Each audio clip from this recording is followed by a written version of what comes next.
lipat gandakan bagi umat Rasulullah.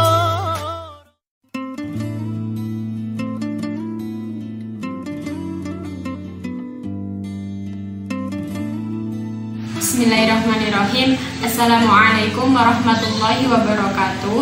Perkenalkan, nama saya Ulia Wahidah. Saya dari kelas 2B Prodi Pendidikan Guru Sekolah Dasar Fakultas Keguruan dan Ilmu Pendidikan Universitas Islam Sultan Agung Semarang. Di sini saya akan menyampaikan materi tentang 6 syarat mencari ilmu. Sebagai seorang muslim, khususnya pelajar muslim seperti kita ini, menuntut ilmu adalah suatu kewajiban yang harus dilaksanakan. Sebagaimana di dalam hadis yang diriwayatkan oleh Ibnu Abdil yang berbunyi, Tolabul ilmi fardhatun ala kulli muslimin wal muslimat. Artinya, bahwasanya mencari ilmu adalah suatu kewajiban bagi setiap muslim laki-laki dan muslim perempuan. Maka dari itu, sebagai seorang pencari ilmu seperti kita ini harus mempunyai bekal-bekal yang cukup sehingga kita bisa dapat meraih cita-cita yang kita inginkan. Selanjutnya, di dalam Quran surah Al-Mujadalah ayat 11 yang berbunyi, Yarfa'illahu alladhina amanu minkum walladhina utul ilma darajat. Bahwasanya maksud ayat tersebut adalah Allah akan mengangkat derajat bagi orang-orang yang berilmu. Artinya apa? Antara ilmu dan keimanan itu harus selaras atau harus seimbang. Karena jika kita mempunyai ilmu saja tetapi tidak diimbangi dengan keimanan yang kuat, maka apa? Yang muncul adalah sifat sombong. Nah, sifat sombong itu adalah sifat dari syaitan. Maka dari itu, ilmu yang kita dapat atau ilmu yang kita berikan kepada orang lain nanti akan tidak bermanfaat untuk kita sendiri maupun untuk orang lain. Selanjutnya, hal pertama yang harus dimiliki oleh seorang pencari ilmu atau seorang penuntut ilmu yaitu niat yang sungguh-sungguh. Innama a'malu binniyat. Sesuatu amal itu tergantung pada niatnya. Jadi niat ini sangat diutamakan dalam mencari ilmu. Di dalam kitab Ta'lim Muta'alim bahwasanya terdapat beberapa niat yang diantaranya yaitu yang pertama niat untuk mencari ridho Allah. Nah, niat mencari ridho Allah ini yang sangat penting dan yang sangat utama. Karena apa? Ketika kita berniat untuk mencari ridho Allah, maka dalam mencari ilmu ini akan diberikan kemudahan oleh Allah. Yang selanjutnya yaitu niat untuk mencapai kebahagiaan di akhirat. Yang ketiga yaitu niat untuk membasmi kebodohan bagi diri kita sendiri dan untuk orang-orang di sekitar kita. Selanjutnya yaitu niat untuk menghidupkan agama, dan yang terakhir yaitu niat untuk menjaga kekekalan agama. Maka dari itu, niat ini sangat penting menjadi fondasi utama bagi setiap seseorang yang ingin mencari ilmu. Niat ini harus diluruskan. Karena apa?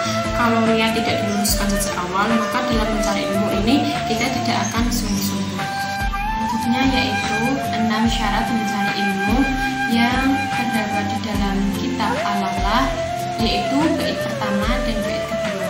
Namanya Bismillahirrahmanirrahim. Ala tanalul ilma illa bisittatin sa'umbika amajmu'iha bibayanin dukain wa khirsin wa istibarin wa kulgotin wa irsyadu ustadin wa tuli zamanin alala tanalul ilma illa bisittatin sa'umbika amajmu'iha bibayanin dukain wa khirsin wa istibarin wa kulgotin wa irsyadu ustadin wa tuli zamanin ilengo dak hasil ilmu aning nang perkara bakal tak caritake kumpule kanthi pertelo rupane limpat lomba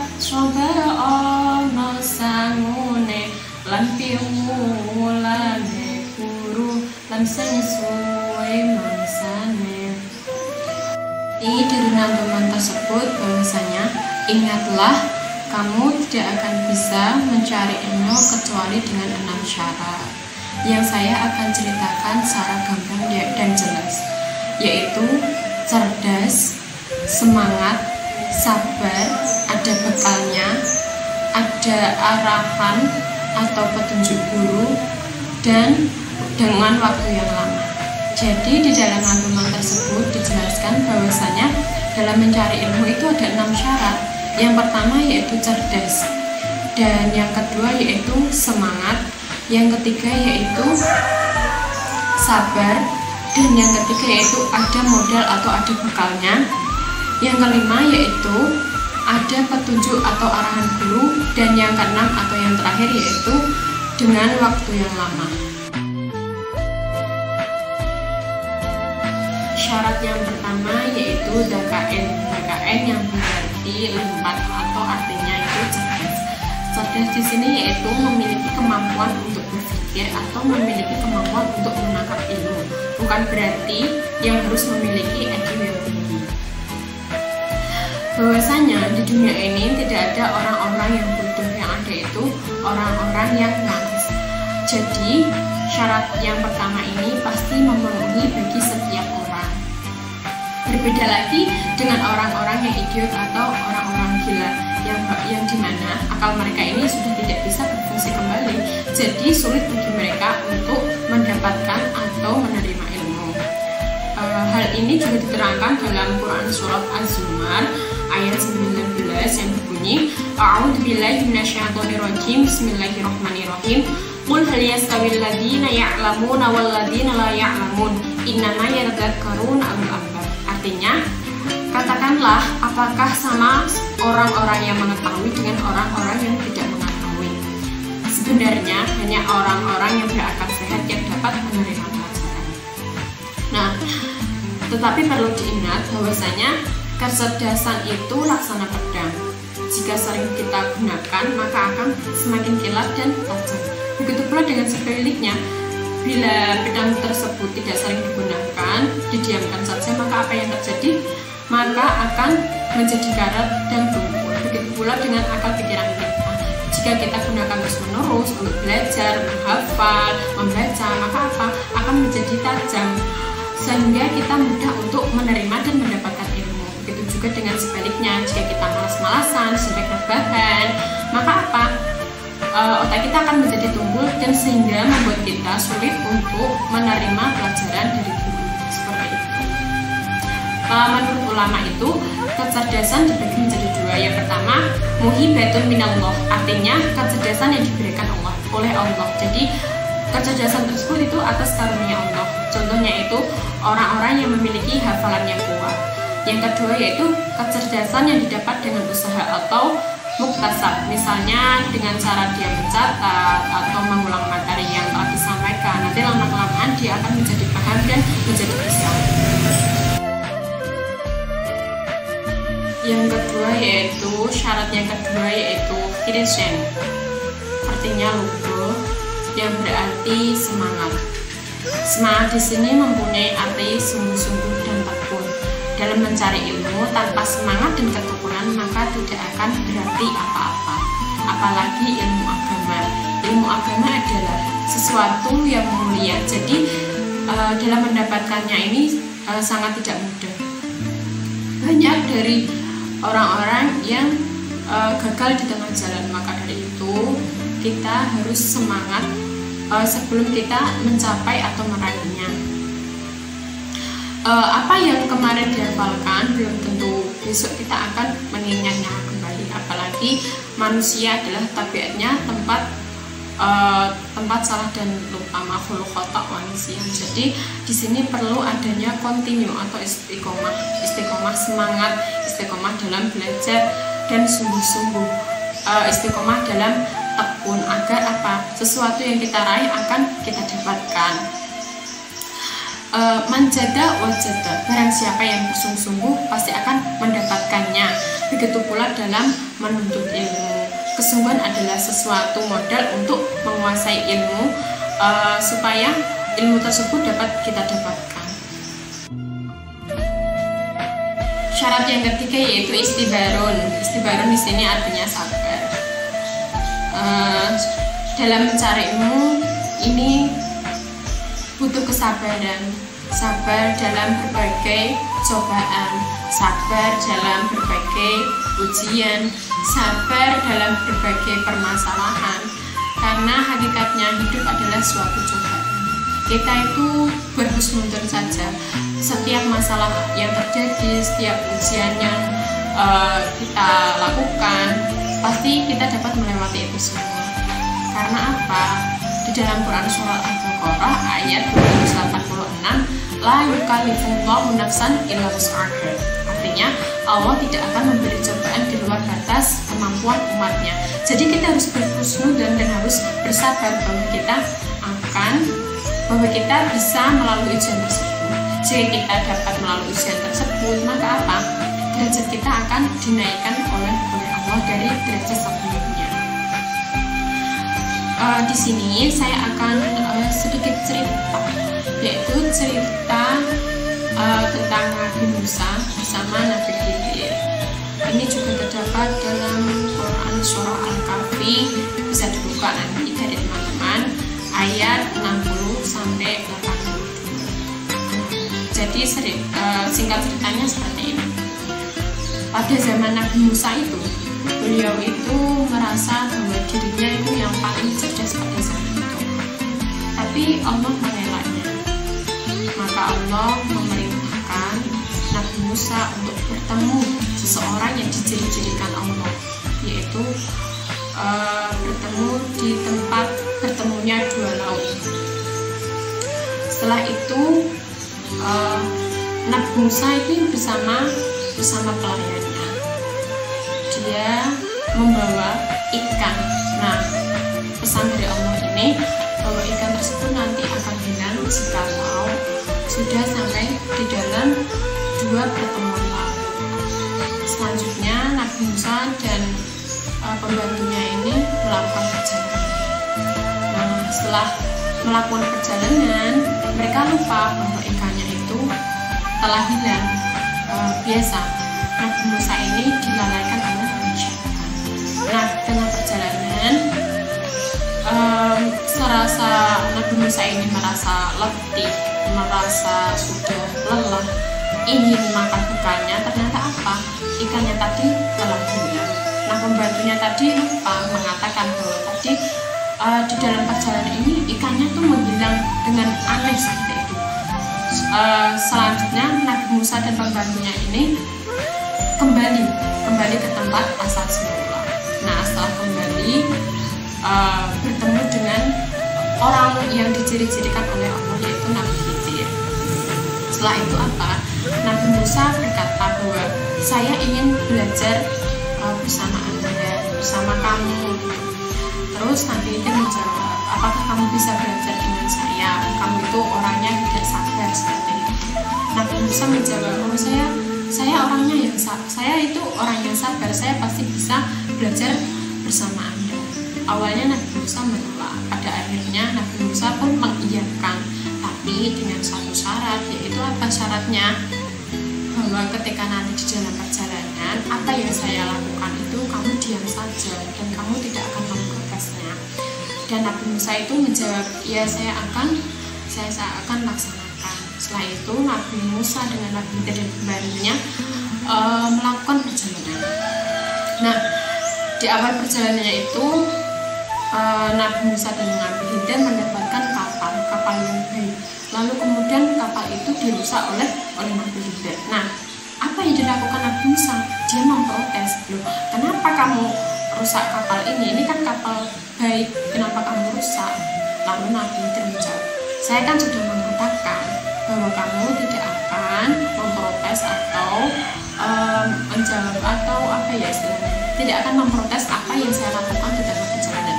Setelah itu Nabi Musa meminta maaf. Terus selanjutnya mereka melanjutkan perjalanan lagi. Perjalanan lagi yaitu mereka mendapati seorang anak kecil, seorang pemuda.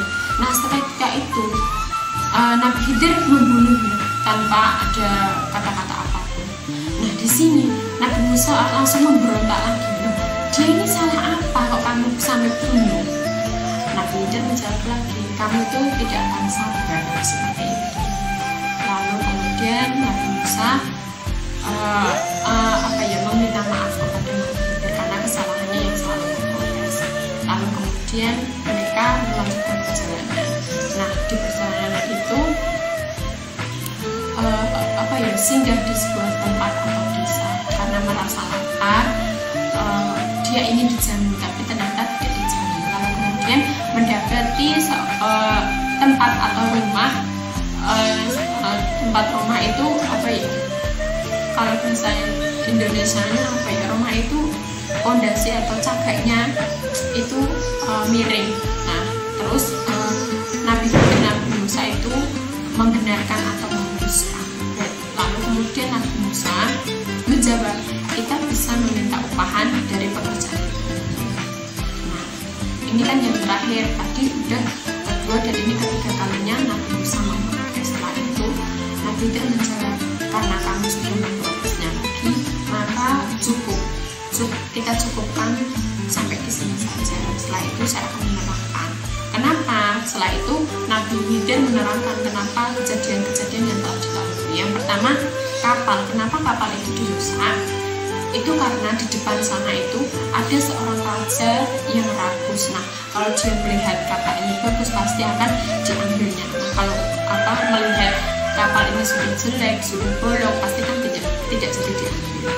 Yang kedua, kenapa seorang pemuda tadi dibunuh? Karena orang tuanya ini orang-orang yang soleh.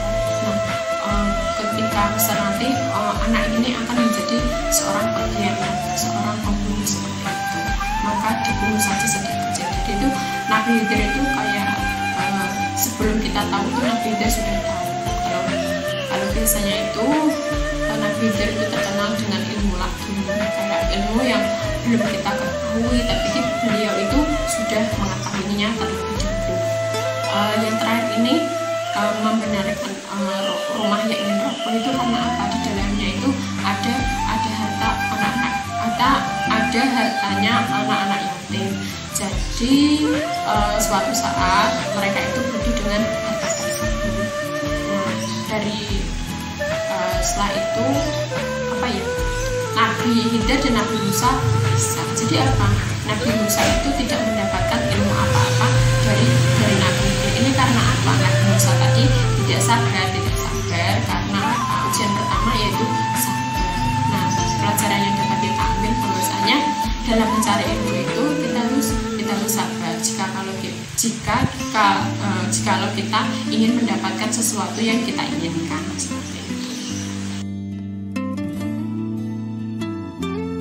Syarat yang keempat yaitu bulgoten atau wabulgoten yang artinya ono sangune, yang berarti itu ada modalnya atau ada bekalnya.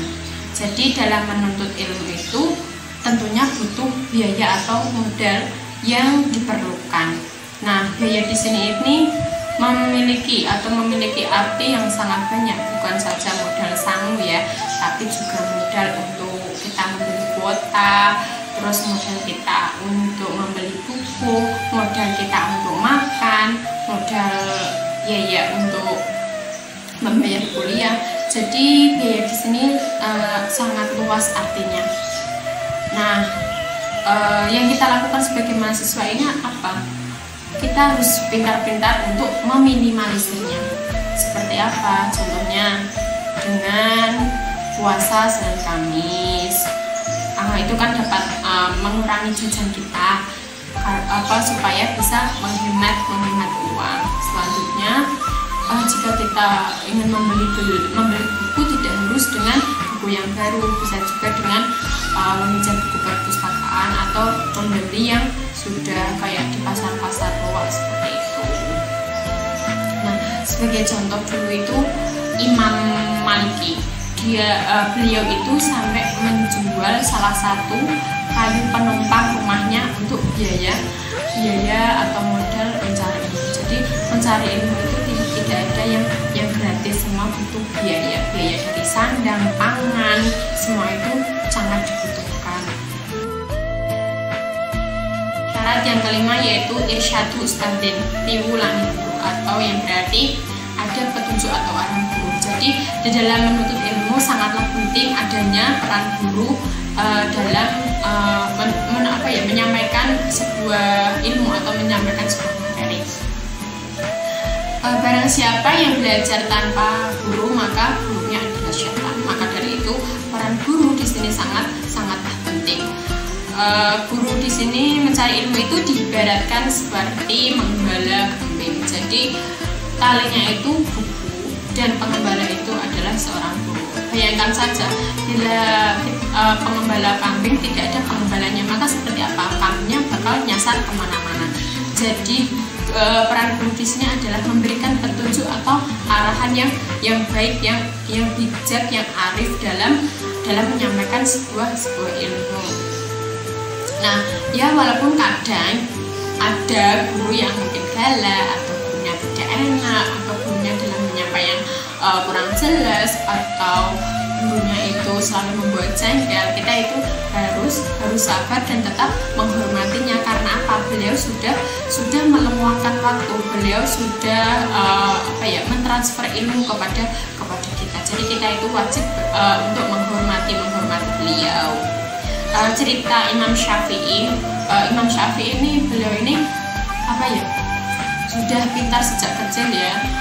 Nah, di dalam perjalanan ke Madinah, perjalanan ke Madinah itu selama 9 hari.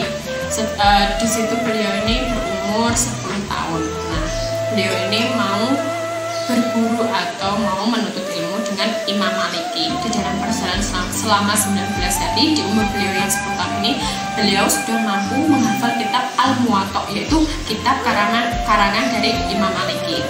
Nah, tetap setelah sampai di sana, beliau ini dites oleh Imam Maliki, dan Imam Maliki sangat kaget, ini anak ternyata sudah mampu untuk menghafalkannya. Tetapi sepintar apapun kita itu masih butuh, kita itu masih perlu, kita itu masih harus ada bimbingan dari guru. Karena apa? Tanpa bimbingan dari guru maka kita tidak akan tahu. Karena apa? Pemahaman sesuatu hal antara orang yang satu dengan orang yang lain itu kan berbeda. Nah, peran guru ini untuk meluruskan sesuatu yang melenceng, sesuatu yang kita tidak pahami, dari sesuatu yang kita tidak tahu menjadi tahu, sesuatu yang kita tidak bisa menjadi bisa, sesuatu yang kita belum paham menjadi paham, sesuatu yang belum kita dapati menjadi kita dapati, seperti itu. Dari cerita Imam Syafi'i tadi bisa kita ambil hikmahnya bahwasanya sepintar apapun kita atau belajar secara otodidak dengan kita membaca buku itu saja itu tidak cukup. Kita harus masih perlu dengan bimbingan atau arahan guru. Nabi Adam sebelumnya itu juga belajar langsung kepada Allah. Dalam ayatnya itu wa'allama Adama asma akulah, artinya dan Allah mengajarkan kepada Adam semua nama-nama benda di dunia ini. Maka dari itu dalam menuntut ilmu kita itu perlu adanya bimbingan dan petunjuk arahan dari guru. Nabi Muhammad pun sama, ketika mendapatkan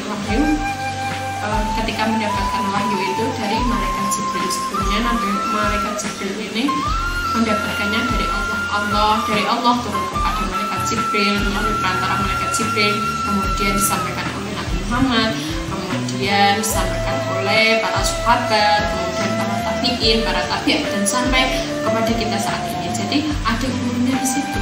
Tidak mungkin orang itu belajar semata-mata tidak ada gurunya. Kalau orang belajar tak ada gurunya, maka apa? Gurunya adalah syaitan.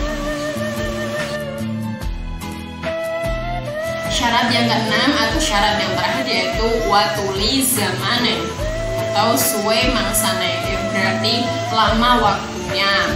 Nah, di dalam mencari ilmu ini ada waktunya tertentu. Tidak mencari ilmu tidak setahun 2 tahun langsung bisa, itu tidak ada. Bayangkan saja kita itu mencari ilmu sejak kapan? Sejak kecil sampai kita tua pun nanti harus tetap mencari ilmu. lama di sini bukan berarti tidak mempunyai target ya. Karena apa? Jika kita mencari ilmu tidak memiliki target, maka apa? Kita akan malas-malasan, tiada semangat, tiada gregetnya seperti itu. Kemudian ilmu ini juga tidak didapat melalui tergesa-gesa. Jadi apa? Ada waktu, ada jeda waktu di mana itu ya diibaratkan 8 tahun sampai 10 tahun, tidak cuma setahun 2 tahun. Karena dalam mencari ilmu ini kita itu butuh waktu untuk memahami dan mendalami ilmu tersebut, agar supaya apa? Kita itu paham kita itu tidak setengah-setengah. Jadi kita ketika menyampaikan ilmu kepada orang lain, pahamnya juga tidak setengah-setengah. Di dalam mencari ilmu ini juga tidak ada yang instan langsung bim salabim, juga tidak ada ya. Karena apa? Kalau bim salabim berarti itu ilmunya setan, kecuali Allah yang berkehendak seperti itu. Imam Syafi'i ini pernah berkata bahwa setiap bertambahnya ilmuku, maka semakin bertambahnya aku tahu akan kebodohan. Intinya apa? Jadi artinya apa? Semakin kita bertambah ilmunya, semakin kita tahu bahwa kita itu semakin kita tahu akan kebodohan kita. Karena apa? Ternyata masih banyak ilmu yang kita tidak tahu, masih banyak ilmu yang kita tidak paham. Karena itu waktu zamanin di sini adalah mempunyai arti sangat lama, sangat butuh waktu. Butuh waktu itu tidak cuma setahun 2 tahun ya. Kalau kita sekolah dulu sejak dari TK sampai kita kuliah ini bisa dihitung berapa lamakah kita sudah belajar gitu. Apalagi dalam menghafal sebuah Al-Quran, memahami sebuah kitab, apalagi sampai menghafalkan sebuah nadongan, tidak cuma membutuhkan waktu setahun atau 2 tahun. Ada sebuah cerita, ini ceritanya Ibnu Hajar, seorang ahli perawi hadis ya.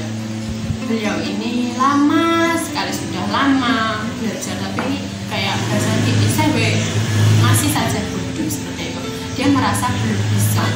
Nah, pada akhirnya dia itu melihat batu yang sangat begitu keras. Kalau kelamaan ditatasi oleh air, maka akan terlubang. Nah, di situ dia itu berpikir bahwa batu saja batu saja yang sekeras itu kalau ditatasi air akan terlubang, apalagi otak manusia, apalagi otak kita. Pasti lama-kelamaan juga kita akan paham. Jadi apa? Beliau langsung semangat. Beliau yakin bahwa suatu saat beliau akan paham akan pelajaran yang sudah didapatkannya. Nah, ilmu yang dapat kita ambil dari cerita Ibnu Hajar tersebut bahwasanya ya selama apapun kita belajar, walaupun kita belum paham, kita harus sabar, kita harus tetap semangat, kita harus tetap sabar, tawakal, ikhtiar, kita terus belajar. Bahwasanya suatu saat nanti kita akan paham sendiri akan pelajaran yang sudah kita dapatkan. Tapi tentunya dengan waktu yang terpenting jangan menyerah begitu saja.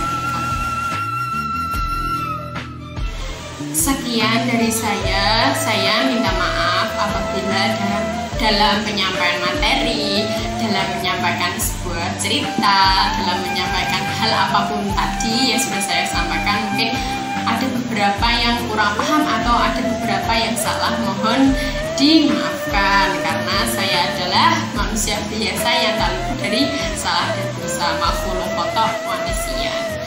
Terima kasih. Wassalamualaikum warahmatullahi wabarakatuh.